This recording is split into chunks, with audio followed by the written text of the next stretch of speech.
afternoon, YouTubers. Hi, happy Saturday. Just got my nails done. Halloween's over.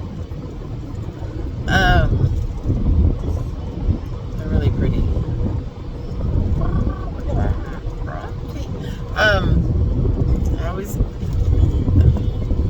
my Halloween nails were like really a downscale to what I normally do. This is like, I drive and people see your hands. Like, where's your hands on the steering wheel? You're clicking the buttons. You stay visible when you have nails that are pretty and they don't look like, hamburger meat.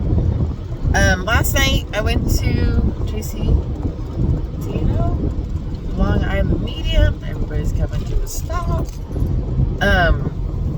And she read about 6 or 7 people. She probably read 20 people. But she came over to our section lickety split. Like, whoop. She came off this, she goes to this long spiel about how, why, what, when, why, how, do, blah, blah, blah. All of the things. And then she came off the steps and immediately read somebody, bam. She read somebody and we're like, oh, this is how it's gonna be. Like, she's gonna stay over there. She like, whoop, whoop, whoop, whoop, whoop, whoop, over to our section. And I met a lady in line. She's from Laughlin. She just moved here from California. We had a lot in common. We're shooting it up. We didn't say, because it says in big old, like an announcement, please don't talk to others about who, why, what, why, how, who, whatever. Don't let get your hopes up, blah, blah, blah. Just, stay firm to why you're here, this, that, and the other thing. And we were just chit-chat bullshit, said I just moved here, blah, blah, blah. Well, she was literally, this is how life works, right? I got my seats like 3 weeks ago. By myself. One ticket. It's really easy to get. Fucking dick. I should have gone off right there. I got one ticket. Like 3 weeks ago. I didn't know this lady from Adam. I didn't know her from yesterday. I barely knew her from last night. We chit-chatted. She was right behind me. She's like, oh, I don't know, when did you get your ticket? And I told her 3 weeks ago, and she goes, oh yeah, we saw it, and we just had to come. And then the other sister she was with, she was California also, but she hadn't moved here yet. So we were shooting it up, and I, friend requested her on Facebook and this and that, and we got into the theater, and she's 2 seats away from me. Weird, right? She's 2 seats away from me. I'm like, we're almost sat together. What are the odds? And she's like, I know, right? So we were just, chatty. They're playing some cool music for the, while everybody was seating, and we're chatting, and then Teresa comes out, like, does all of her spiel, does this and that. She reads somebody off the stage, and she beelines literally to our section. And we're like, all of us are looking, and she talks to one couple, and then she talks to the girl that I was in line with about a dead person, a dead sibling, blah, blah, blah. She finishes with her. She backs up 2 steps and like, right, I'm looking at her, but I'm not like looking at her. She beelines right eyeball to eyeball with me, and she goes, did anybody have somebody that died at the hands of somebody else by a needle? And I went, yeah. She goes, give that girl the mic. And I was like, I gulped. I was like, so she's like explaining, and I'm like agreeing, yep, yes. She spells out her name. And I was like, yeah. Did you treat her like your own kid? Did she come to your house unannounced? She's coming forward. She wants to tell your daughter. She goes, what's the affiliation? She asked me, and I said, it's my daughter's best friend. Did you treat her like your own? Yes. Did she stay at your house often with or without your daughter present? Yes. Okay, this is for you. And she lays into me, and she didn't lay into me meanly, but she's like, she wants to come forward and give you roses in appreciation of you loving her like her mom, her grandma, her sister, her brother, her da-da-da. And I'm like, okay. And she goes, and she wants to have you tell her best friend, which is my daughter. And she clarified that, is your daughter here? No. She knows that she's not here. And she she wants you to give her a message not to feel guilt, which my daughter feels extreme guilt about how she passed away. And she wants to tell her, she goes, better yet, you have your phone? And I was like, yeah. Let me tell her myself. So I handed her my phone, I pushed her number, I handed it to her. She calls my daughter, she answers, but she wasn't going to talk to me, right?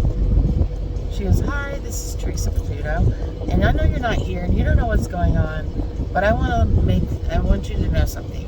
Do you know your friend? And she said her name. I'm not going to say her name. Everybody knows her name.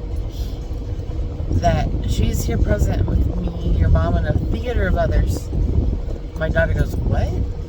We're at a theater? She puts it on video recorded. She shows the audience and then me. To tell you not to feel guilt about your friend's passing.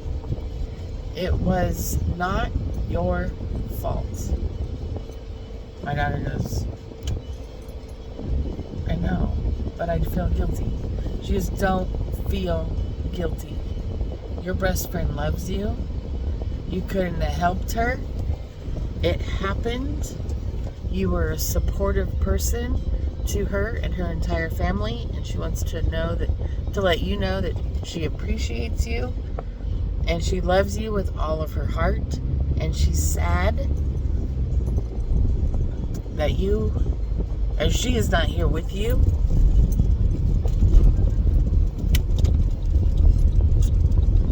And she wants you to give you white roses and red roses for your friendship, your love, your caring support.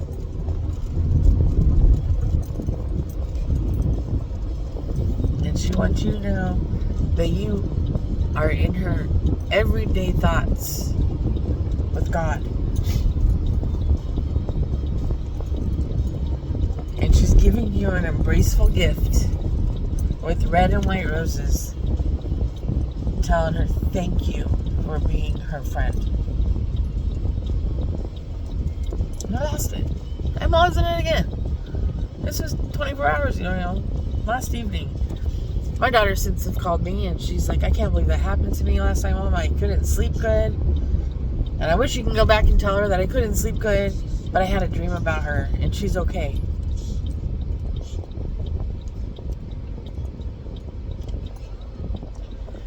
Also, during that 5 or 10 minute little thing that she did with me, she asked if she had a picture of her, my daughter, and me.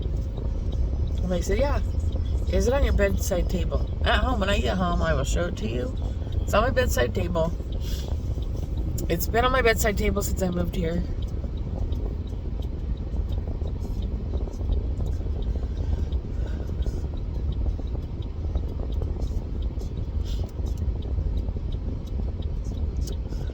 And she said,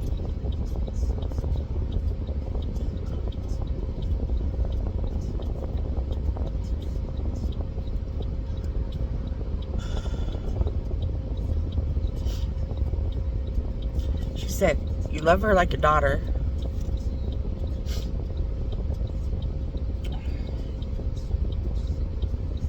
And you miss her every day.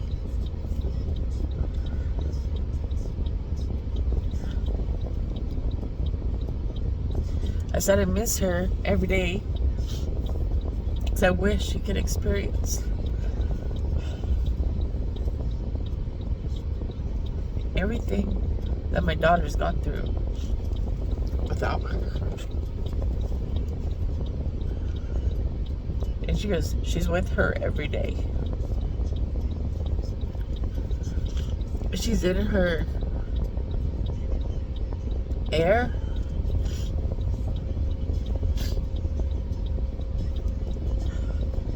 She's in her air. She's in her space. She's in her life. She keeps her safe and keeps her from the choices that her friend did not listen to. So keep her picture up and present.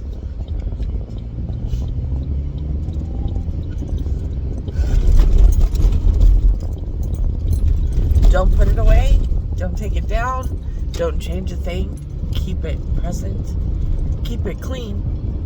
and keep it on your nightstand. Because she's there with you. Like a daughter. So, I lost it. I'm losing it again. So, that's what happened last night. And, you know, you go these things, you're like, what are the chances of some... But she, like, right over to... We were in the last section. Like, here's the stage. There's section, bigger section, another section, and then us. We were way over here. Way off center. And she talked in that group for 5 minutes, and she came back to me and asked me about my dad. And I'm like, yeah, did he live here? Did he live in Nevada? I said, yeah, we live 10 minutes from here. Did he have another family? Yes. Did he not include you in a lot of things? Yeah. Do you resent him? No. Do you wish you were closer with him? Yes. He also is sorry. Do you have a picture of him? I said, yeah, in his military outfit. Are you proud of him? Absolutely. He misses you. And he loves you.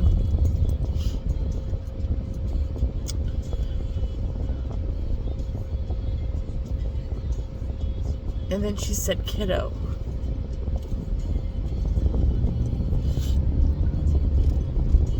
What is the symbol? What is the meaning of kiddo? That was his nickname for me. He's saying he loves you, kiddo. Take care of yourself. That was it. And she walked off, and I lost it. I had to get up. I had to go cry. So, not the people I wanted, but impactful, emotional, train wreck. But I liked it. I enjoyed it.